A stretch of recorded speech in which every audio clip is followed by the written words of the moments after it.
하나님 아버지 44절까지 한 절씩 나누어 읽도록 하십니다. 어떤 병든 자가 있으니 이는 마리아와 그 형제 마르다의 촌 베다니에 사는 나사로라.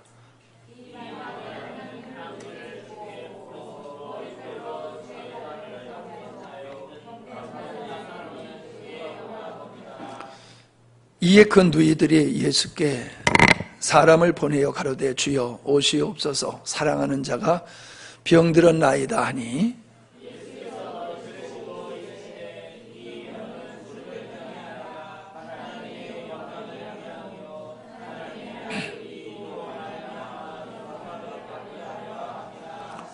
예수께서 본래 마르다와 그 동생과 나사로를 사랑하시더니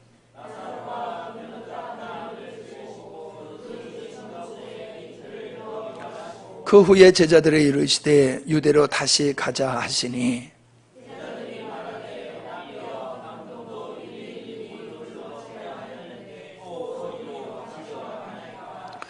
예수께서 대답하시되 낮이 12시가 아니냐 사람이 낮에 다니면 이 세상의 빛을 보므로 실족하지 아니하고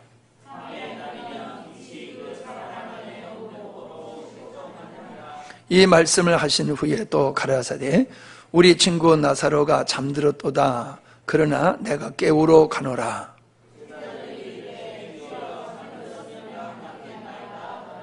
예수는 그의 죽으심을 가리켜 말씀하신 것이나 저희는 잠들어 쉬는 것을 가리켜 말씀하신 줄 생각하는지라.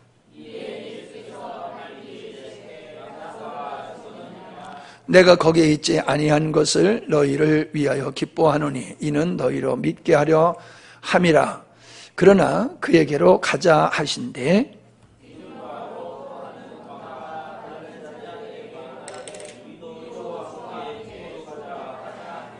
예수께서 와서 보시니 나사로가 무덤에 있은지 이미 나흘이라.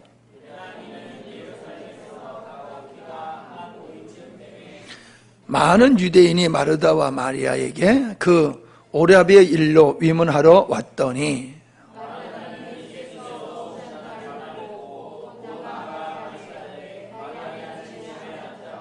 마르다가 예수께 여짜오되 주께서 여기 계셨다면 내 오라비가 죽지 아니하였겠나이다.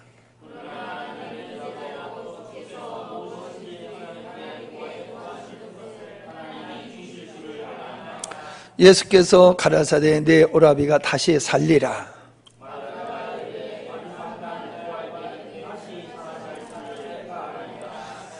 예수께서 가라사대 나는 부활이요 생명이니 나를 믿는 자는 죽어도 살겠고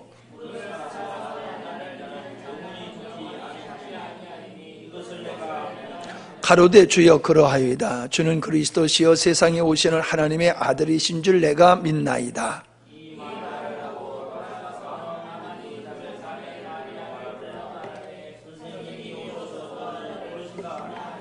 마리아가 이 말을 듣고 급히 일어나 예수께 나아가매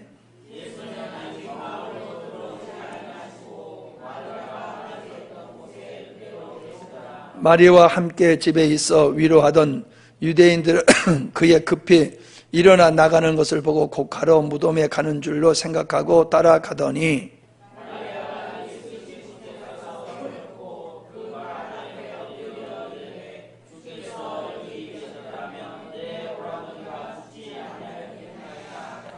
예수께서 그의 우는 것과 또 함께 온 유대인들이 우는 것을 보시고 심령이 통분히 여기시고 민망히 여기사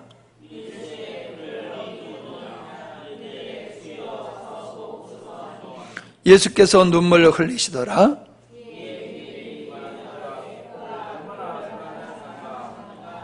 그 중에 어떤 이는 말하되 소경의 눈을 뜨게 한 이 사람이 그 사람은 죽지 않게 할 수 없었더냐 하더라.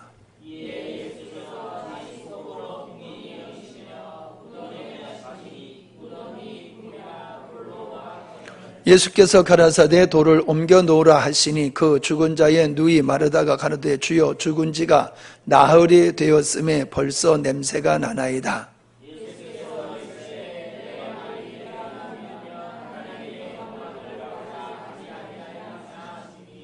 돌을 옮겨 놓으니 예수께서 눈을 들어 우러러 보시고 가라사대 아버지여 내 말을 들으시는 것을 감사하나이다.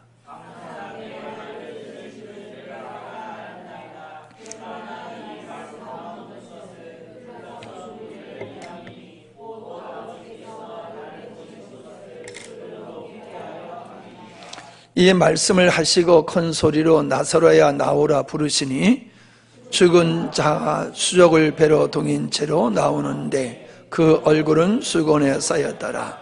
예수께서 가라사대 풀어놓아 다니게 하라 하시니라. 아멘.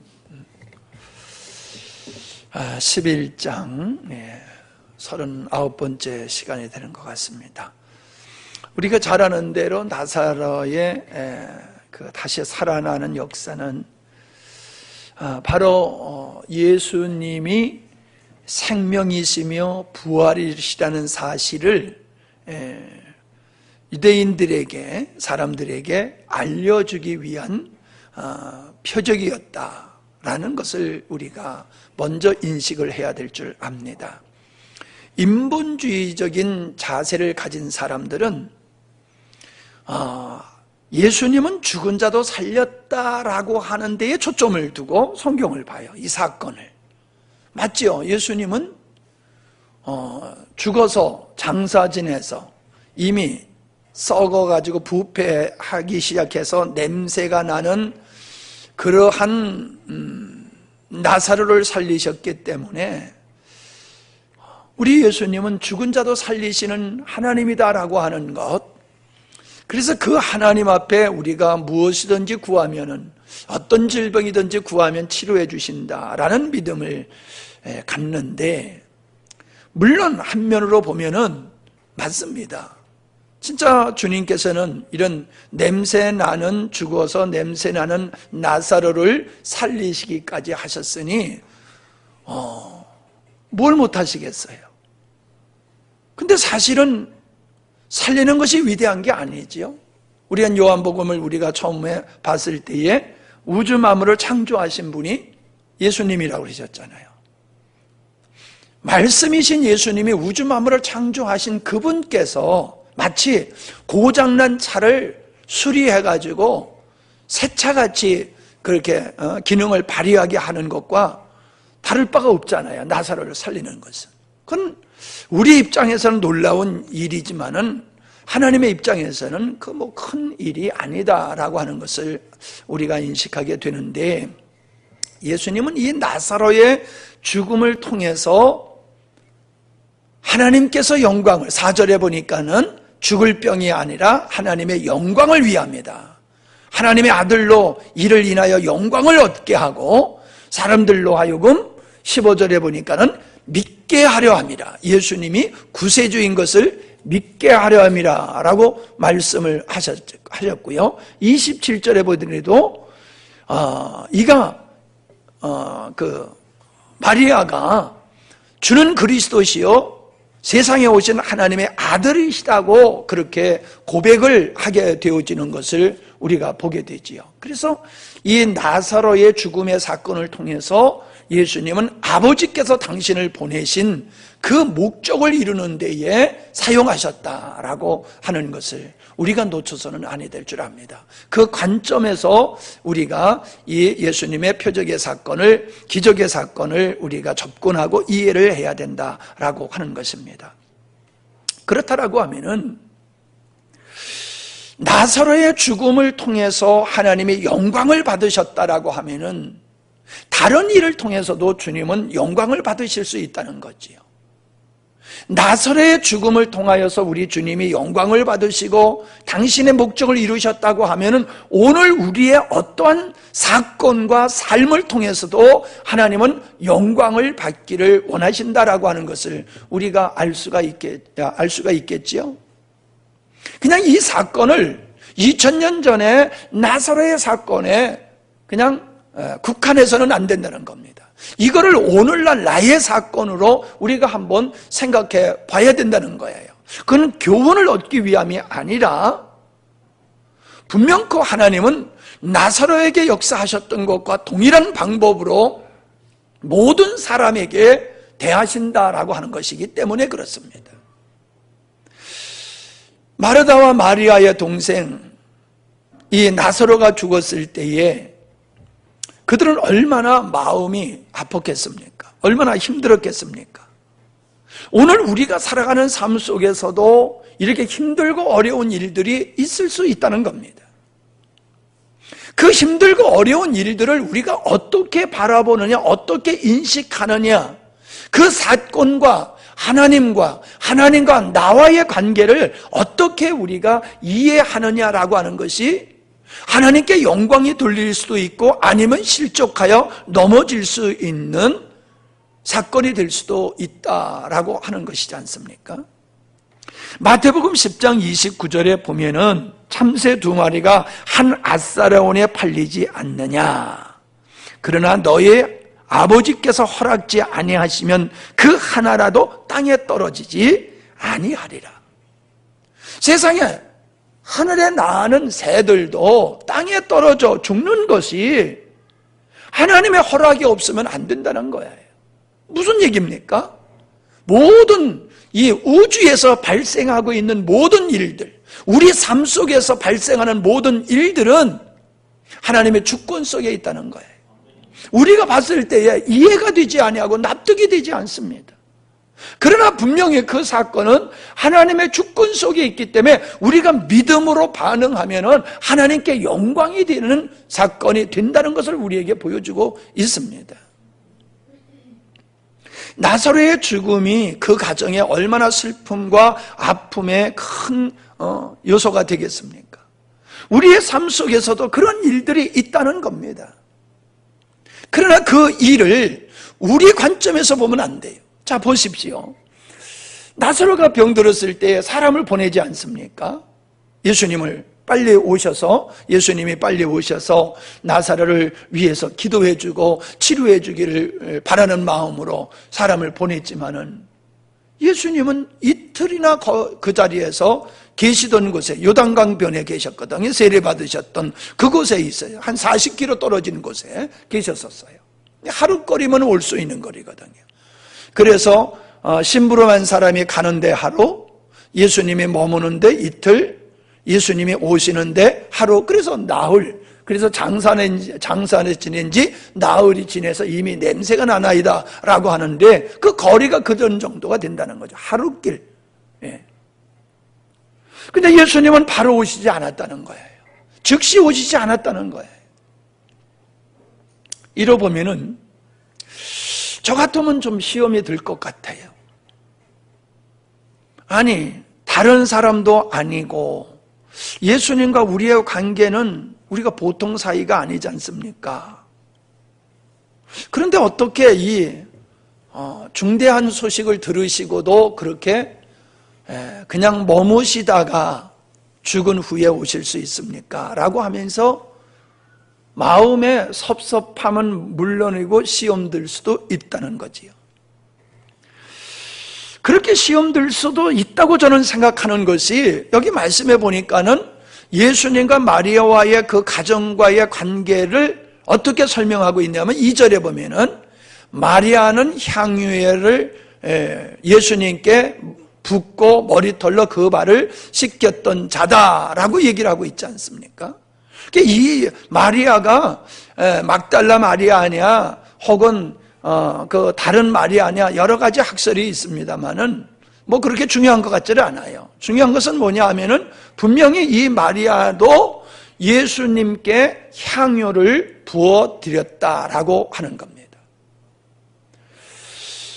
만약에 예수님께서 이 여인이 행한 것을 내 이름이 증거되는 것마다 기념하라 라는 그 마리아일지는 모르겠어요.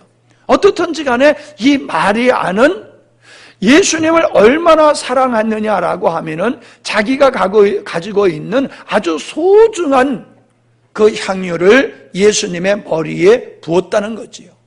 그만큼 사랑했다는 것이지요.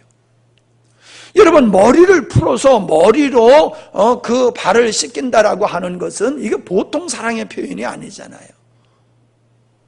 누가 누구에게 그 정도의 사랑의 표현을 할 수가 있겠습니까? 아마 부부지간에도 그런 사랑을 표현하는 사람이 별로 없을 것 같은 생각이 들어요. 해보셨어요? 우리 그런 경우 없잖아요. 그러니 자기가 가지고 있는 아주 소중한 것을 드렸다.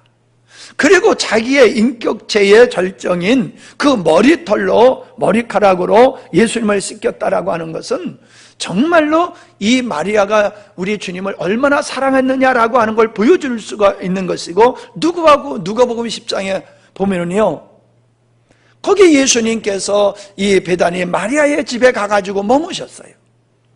근데 마리아는 예수님 앞에서 말씀을 듣는 일에 집중했고, 마르다는 부엌에서 식사 준비하는 일을 힘쓰다가, 마르다가 예수님께 예수님 좀 마리아에게 좀 이야기를 해서 내가 하는 일 좀 도와주게 하십시오. 이 사건이 바로 있거든요.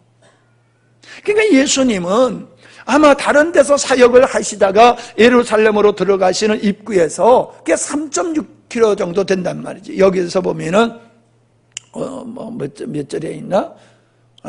거리가 여기서 얘기하는 게 나왔었는데 거기 한 3.6km 정도 되는 거리라고 그래요.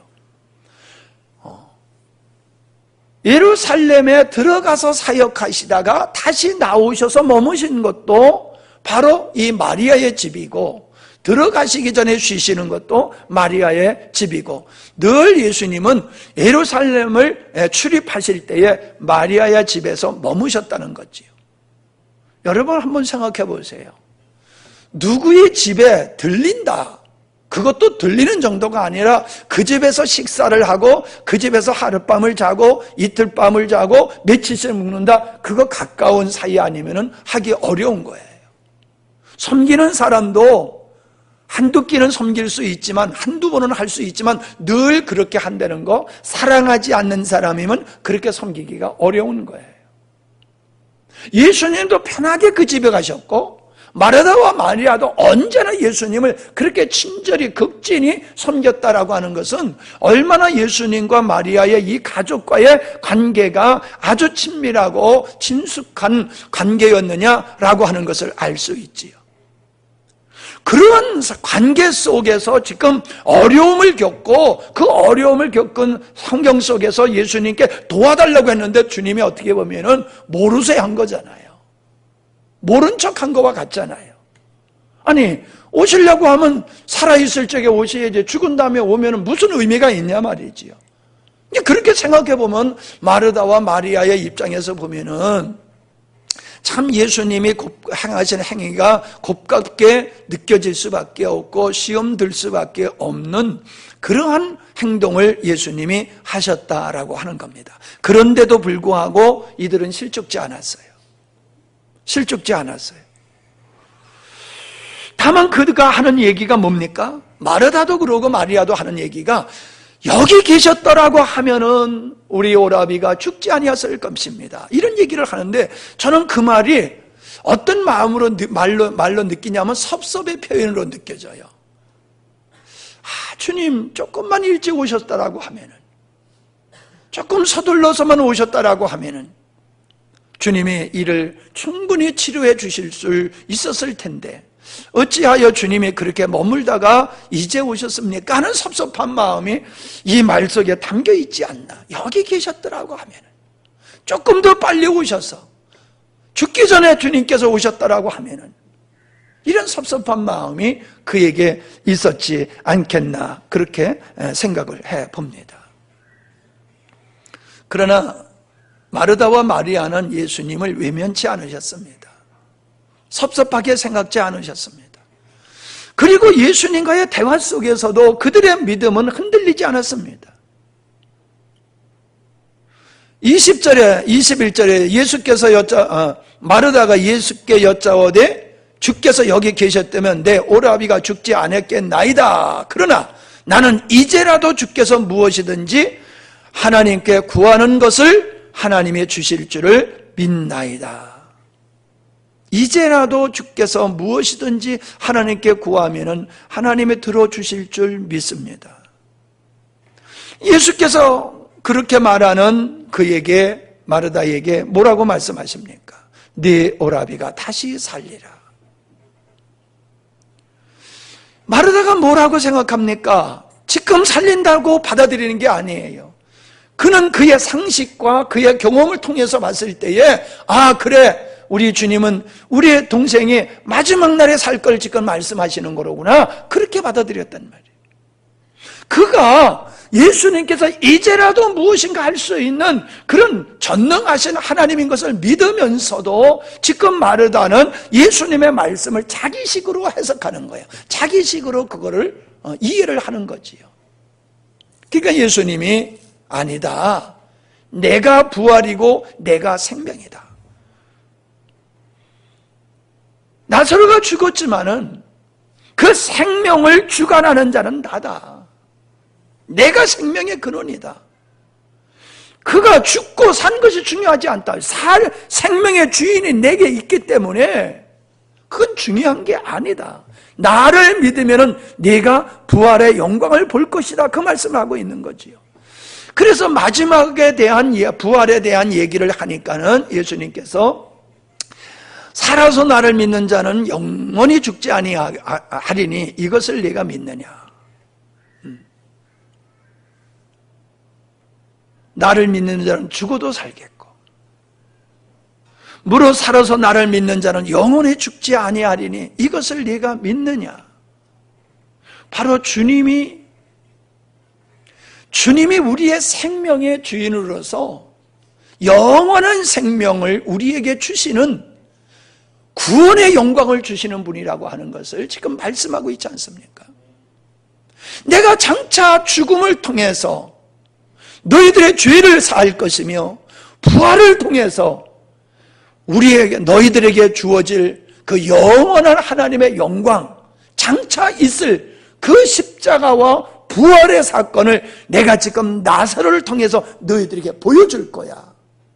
이것은 마지막에 이루어질 사건을 너희들이 여기서 지금 샘플로 보고 있는 거야. 그걸 믿느냐라고 지금 우리 주님이 말씀하시는 것을 보게 되어집니다. 자, 그것을 그런 말씀을 하실 때에 예수님께서 지금 나사로를 살리신다고 하는 것은 그들은 꿈에도 생각을 못했습니다. 그들의 상식으로 볼 때에, 그들의 경험으로 볼 때에 있을 수 없고 믿을 수 없는 말씀을 예수님이 하고 계시는 거지요. 자, 분명히 이들은 예수님이 그리스도시요 하나님의 아들이시며 지금도 무엇이든지 구하면은 하나님 들어주실 줄 믿습니다 하면서도 여전히 그들은 자기의 경험과 자기의 상식, 거기에 머물러 있는 것이죠. 그럼에도 다행스러운 것은 예수님께서 돌문을 옮겨 놓으라라고 했을 때에 그들은 순종을 했다는 것입니다. 예수님께서 뭐라 그러셨습니까? 내가 말하지 않았느냐? 너희가 내 말을 믿으면 하나님의 영광을 보리라고 내가 말하지 않았느냐? 이 말씀 앞에 마르다와 마리아는 그냥 이해가 되지 않는 그러한 주님의 말씀에 순종해서 돌문을 옮겨 놓게 되는 것을 보게 됩니다. 우리는 완벽한 존재가 아니에요. 이 마르다와 마리아와 같이 우리는 온전한 존재가 아니에요. 마르다와 마리아는 온전한 존재가 아니지만은 그럼에도 불구하고 예수님의 말씀을 이해하고 납득해서가 아니라 예수님의 말씀이니까, 그리스도이시며 하나님의 아들이신 그분이 말씀하시니까 상황에 맞지 아니하고 경험에 맞지 아니하고 이성에 맞지 않지만 그분이 말씀하시니까 순종하는 거예요. 이게 믿음의 모습이죠.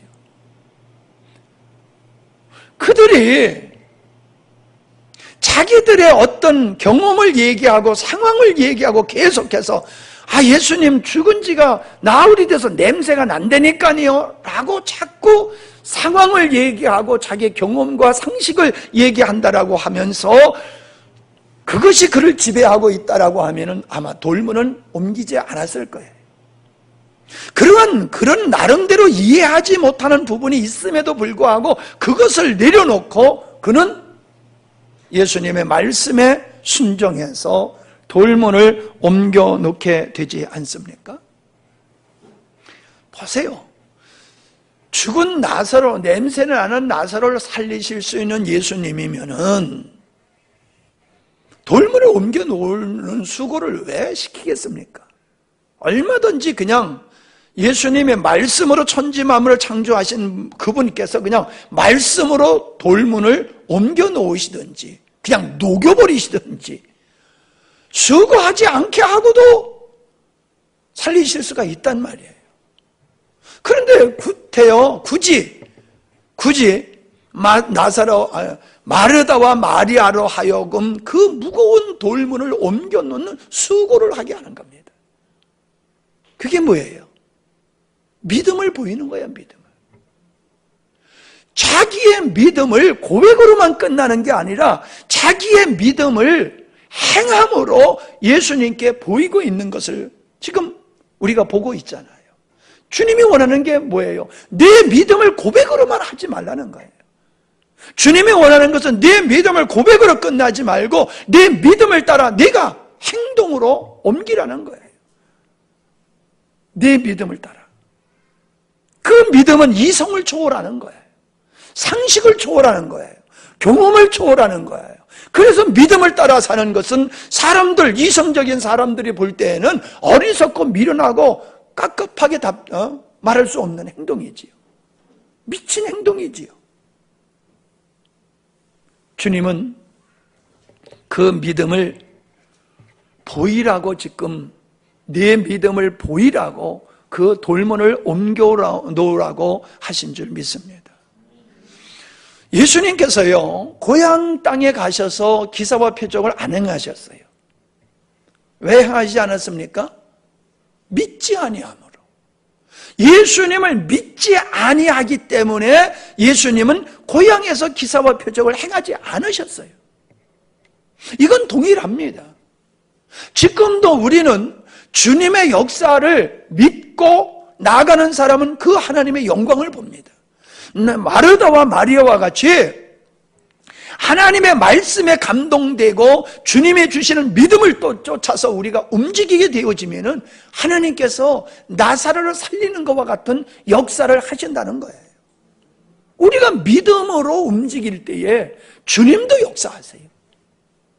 옮겨 놓았을 때에 주님이 살리셨어요. 살리고 살아났으니 돌문을 열어서 나오게 하라, 그러신 게 아니란 말이에요. 돌문을 믿음으로 옮겼을 때에 주님은 일하기 시작하셨어요. 우리가 믿음으로 움직이기 시작할 때에 주님도 역사하기 시작하신다는 사실입니다. 우리의 삶을 돌아보세요. 여러분이 하나님의 영광을 보았던 사건들을 다시 한번 회상해 보세요. 그리고 성경과 모든 사람들의 간증들을 들어보세요. 믿음으로 움직였을 때에 하나님은 일하시고 역사하셨다는 것이 다 동일한 고백들입니다. 그러므로 하나님께서 일하실 수 있는 것은 우리의 믿음의 토양 위에서 하신다는 거예요. 우리가 믿음으로 움직이지 아니하면 주님은 능력이 없어서가 아니라 주님의 원리가, 하나님의 그 역사하시는 원리가 그거 다르다는 거예요. 우리가 믿음으로 움직일 때에 반드시 우리 주님은 일하시고 역사하신다라고 하는 겁니다.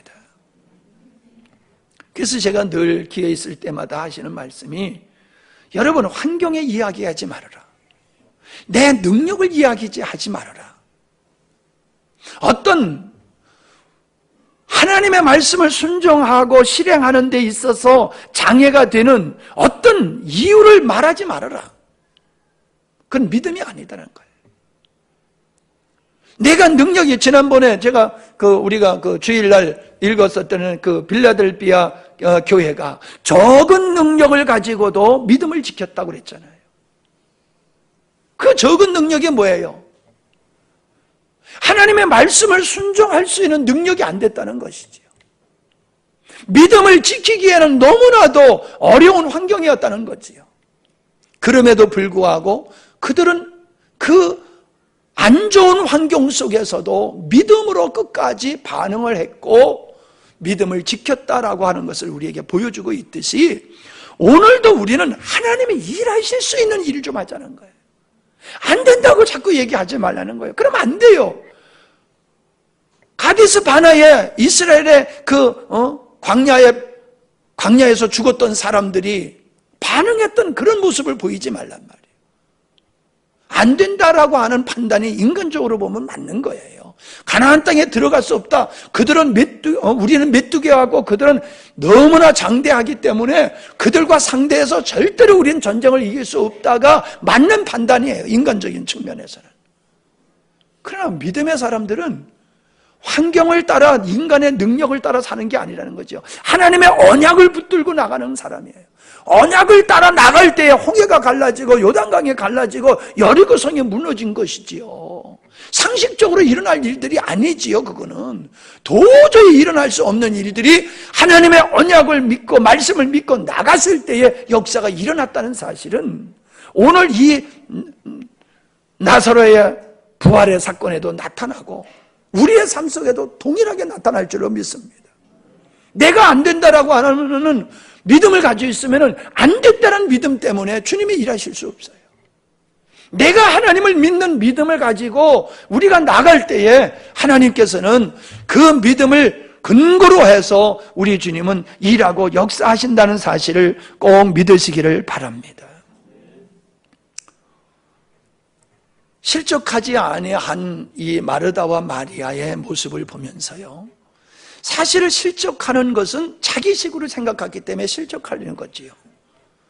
마르다와 마리아가 자기식으로 생각했다라고 하면은 실족했을 거예요.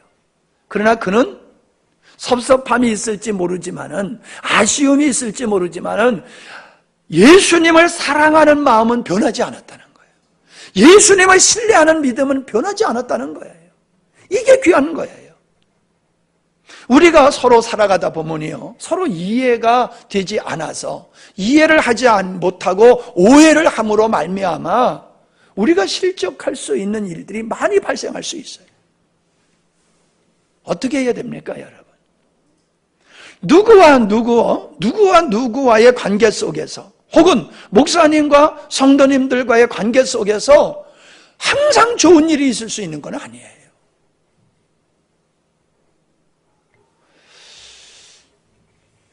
우리는 우리가 이제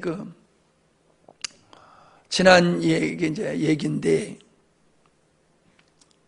어떤 분의 전화를, 사모님이 전화를 받고 굉장히 아주 힘들어하면서 전화를 받더라고요. 그냥 울면서 그렇게 전화를 받아서, 그 누구와의 전화인데 왜 그렇게 울면서까지 전화를 하냐 그랬더니, 이제 천국 간 우리 이전도사가 얘기인데, 자기를 보고도 인사를 안 했다는 거예요. 자기를 보고도. 그러니 사모님이 얼마나 나를 우습게 알면은 사모님의 딸이 나를 보고도 인사를 안 했느냐고 하면서 그렇게 섭섭한 마음을 표현을 하시는 거예요.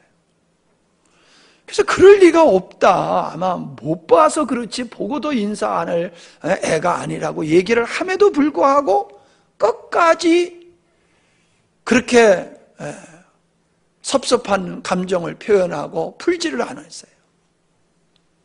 그 이후로부터 그분과 우리와의 관계는요, 별로 좋은 관계가 지금 되어 있질 않아요. 내가 보더라도 절대로 보고 인사 안 할 사람은 아니거든요. 근데 실제로 좀 그렇다고 치자고요. 보고도 인사를 안 했다고 치자고요. 그래도 제가 나를 못 보고 그래서 인사를 안 했구나, 이렇게 하면은 그냥 덕이 되고 좋은 관계가 되는 거거든요. 했는지 안 했는지는 모르죠, 뭐. 그러나 그렇게 인식을 하고 그것이 사모님이 나를 무시하기 때문에 애들도 나를 그렇게 무시한 거라고 하는 이 자기 생각에 묶이다 보니까는 관계가 아주 나쁜 관계가 됐어요. 뭐 그렇다고 원수같이 지낸 건 아니지만은 가슴에 그 따뜻한 섭섭한 그 관계가 없어져 버렸어요. 가슴에 따뜻한 만나면 반갑고 즐겁게 지내고 이러던 것이 사라져 버렸어요. 지금도 회복이 안 돼요.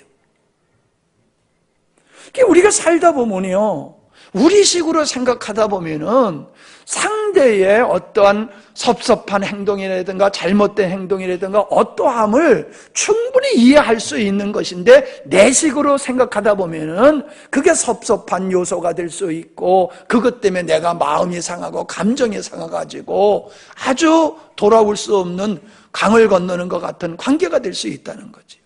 마르다와 마리아도 내가 봤을 때는 충분히 그렇게 실족할 수 있는 거지요. 다른 일도 아니고 지금 사람이 죽느냐 사느냐 하는 문제인데, 뭔 일이 있어서 늦게 오시면 모르지만은 그냥 그 자리에서 머물다가 죽은 다음에 왔다고 하니, 이들의 입장에서는 우리가 예수님을 섬겼습니까? 우리가 얼마나 정성을 다해서 예수님을 섬겼습니까? 그런데 이러실 수 있습니까? 충분히 그럴 수 있잖아요. 우리 인간관계 속에서도 뭐가 중요하냐 하면은, 살아가면서 어떤 사건들에 매이기보다도 근본적으로 서로 사랑하고 신뢰하는 믿음이 중요한 줄 믿습니다. 사랑하고 신뢰하는 믿음을 가지고 있으면은 오해할 수 있고 섭섭한 일들이 발생해도 그걸 이해하게 되는 거지요. 충분히 뛰어넘을 수가 있는 거예요. 이건 어떻게 보면 지엽적인 일이고 비본질적인 일이거든요. 본질은 뭐예요? 사랑하면서도 말에 실수할 수 있잖아요. 여러분 실수 안 합니까? 사랑하는 사람에게 말 실수하잖아요. 사랑하는 사람에게 상처를 주잖아요. 그러니까 상처를 한 번 줬다고, 말 실수를 했다고, 저 사람이 나를 싫어하는 거야, 저 사람이 나를 무시하는 거야, 저 사람이 나를 멸시하는 거야, 이렇게 본질적인 측면의 문제를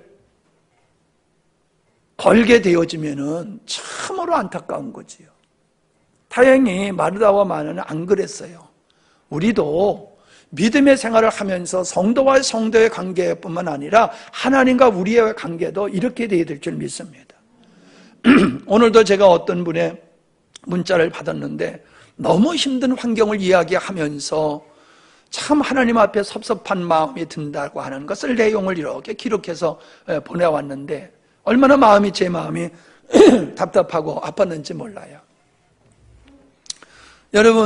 여러분도 살아가면서 이 마르다와 마리아가 겪는 경험과 같은 이해하지 못하는 주님의 어떠한 행동, 역사를 여러분들이 경험하실 수가 있어요. 도대체 하나님, 내가 이렇게 열심히 예수 믿는데, 내가 힘들고 어려운 역경 속에서도 그래도 내가 주님을 믿는데, 주님, 내가 이렇게 힘들고 어려운 거 보고만 계실 겁니까? 너무 야속합니다. 이러면서 섭섭한 마음이 들면서 주님이 멀어지실 수 있는 그런 환경들이 우리에게 다 있어요. 그러나 여러분, 그런 환경 앞에서도 본질을 놓지 마시기 바랍니다. 하나님은 날 사랑하신다. 아멘? 하나님은 선하시다. 아멘? 이 두 가지를 놓치지 마세요. 이걸 놓지 마세요.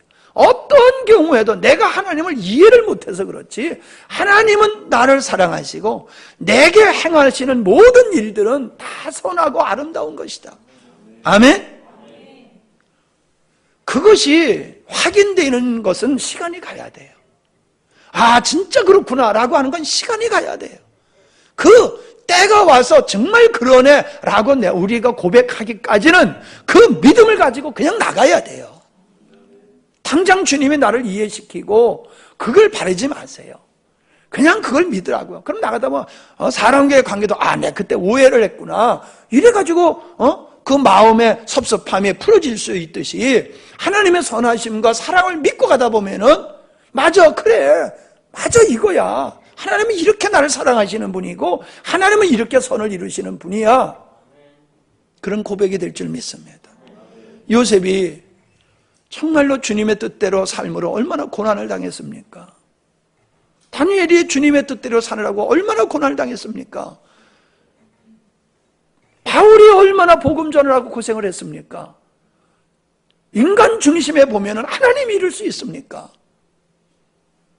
내가 잘못해서 고난당하는 건 모르지만 내가 의롭게 사느라고 바르게 사느라고 애를 썼는데 이것 때문에 나에게 고난이 온다 그러면 누가 의롭게 살겠으며 누가 주님의 뜻대로 살겠습니까? 이런 생각을 하게 되면 넘어지는 거예요. 그러나 우리가 알잖아요. 이해가 되지 않았지만 하나님을 신뢰하고 꾸준히 그 의의 길을 걸어갔을 때에 하나님의 뜻이 이루어졌잖아요. 우리도 그 길을 가십시다. 지금 하나님이 내게 하시는 일이 이해가 안 되고 납득이 안 된다고 낙심하지 마세요. 믿으세요. 선하신 하나님, 나를 사랑하신 하나님 믿으세요. 그리고 나가세요. 그러면은 나사로의 죽음을 통하여 하나님께서 영광을 받으시겠다고 하는 것과 같은 우리의 삶 속의 고난을 통해서 하나님은 영광을 받으실 줄로 믿습니다. 기도하십니다. 우리 함께 기도하십시다. 하나님, 사람과의 섭섭한 관계가 있습니까? 내가 내 식으로 생각해서 섭섭하고 오해해서 사람과의 관계가 껄끄러운 서먹한 관계는 있지 않습니까? 혹은 목사님과의 관계가 그렇지는 않습니까?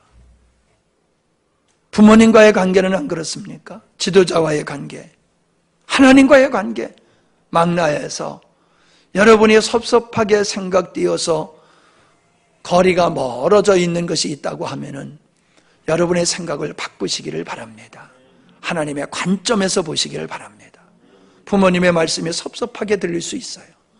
목사님의 이야기가 여러분에게 섭섭하게 이해가 안 되고 납득이 안 되게 들릴 수가 있어요. 상처가 되는 말을 제가 할 수도 있어요. 부모님의 상처를 되는 말을 한다고 상처를 입습니까? 사랑한다는 걸 알기 때문에 그걸 우리는 상처를 받지 않듯이 하나님을 향해서도 지도자를 향해서도 목사님을 향해서도 누구를 향해서도 우리가 나를 사랑한다, 하나님의 좋은 의도로 하는 것이다라고 하는 그 본질의 마음을 알게 되면은 우리는 시험에도 넘어지지 아니하고 결국은 고난 후에 이 나사로가 부활의 영광을 입게 되듯이 우리는 승리하는 삶을 살 줄 믿습니다. 오늘 말씀을 붙들고 기도하시고 그리고 우리가 돌볼 영혼들, 우리가 구원할 영혼들, 주님 우리의 마음에 영혼을 사랑하는 마음을 주시옵소서. 주님의 마음을 가지고 그들을 대하게 하시고 그들을 위해서 땀 흘리고 수고하고 눈물 흘리고 주님 피까지 흘릴 수 있는 믿음을 우리에게 주시옵소서. 그런 헌신이 있게 하셔서 이 마지막 시대에 나사로를 통하여 하나님의 뜻을 이루셨듯이 우리의 삶을 통하여 하나님의 뜻을 이루시기를 원합니다. 함께 기도하는 시간을 갖겠습니다. 압니다.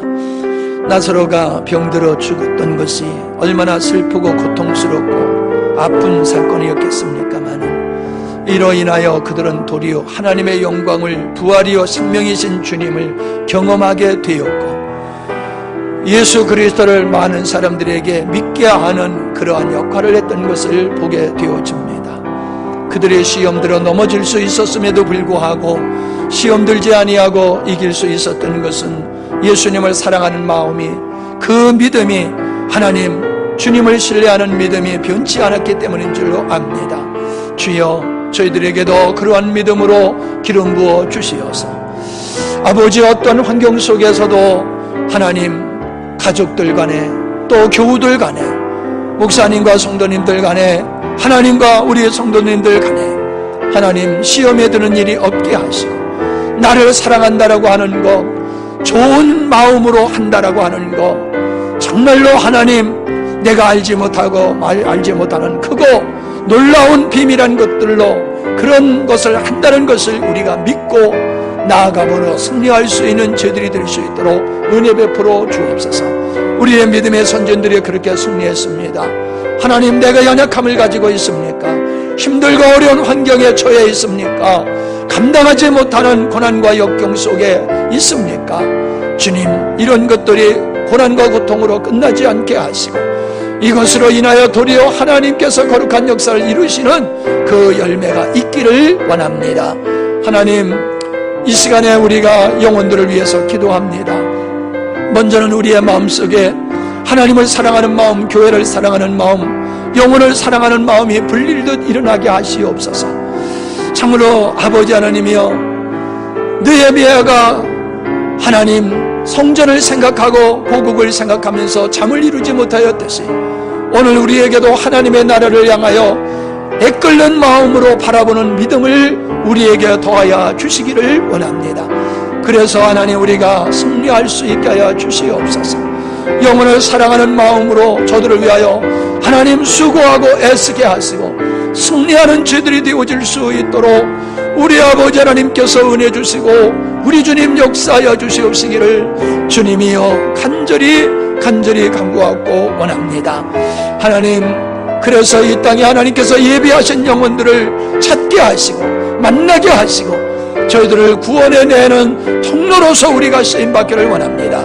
나사로를 살리는 일에도 저여 마르다와 마리아의 믿음을 통하여 일하시고 역사하셨던 것과 같이 주님, 오늘도 이 땅에 흩어져 있는 하나님의 자녀들을 찾고 구원하는 일도 그렇게 영혼들을 사랑하는 저희들을 통하여 주님이 일하실 줄로 믿습니다. 그러한 역사가 우리에게 순종을 통하여 간절히 사모함을 통하여 이루어지게 하여 주시옵소서. 그래서 우리를 이 땅에 세워주시고 우리에게 은혜를 베풀어 주신 아버지의 뜻이 온전히 이루어질 수 있도록 우리 하나님 축복하여 주시옵소서. 연약한 믿음 가운데서 하나님이여 안주하며 정말로 하나님 일어나지 아니하고 있는 영혼들 주께서 깨워주시고 각성하게 하여 주시옵시며 힘써 애써서 하나님의 나라를 위하여 일하고 헌신할 수 있는 믿음의 유용자들이 되게 하여 주시옵소서. 모든 일들을 하나님을 사랑하는 그 갈망하는 마음을 쫓아서 뜨거운 마음을 쫓아서 하나님의 나라를 위하여 헌신하는 귀한 자녀들로 주님 기름 부어 주시어서 우리 기관들이 변화되게 하시고 가정이 변화되게 하여 주시고 우리의 아름다운 믿음의 헌신을 통하여 하나님 이 대한민국이 주의 은총을 입게 하여 주시고 한국교회가 주님이 원하시는 교회로 든든히 서가서 세계 열방에 복음을 전할 수 있는 민족으로 끝까지 쓰임받을 수 있도록 하나님 축복하여 주시옵소서. 주께서 은혜 주시기를 간구하오며 순종하는 믿음으로 주님 앞에 서기를 간구하오며 예수님의 이름으로 기도하옵나이다. 아멘. 금요일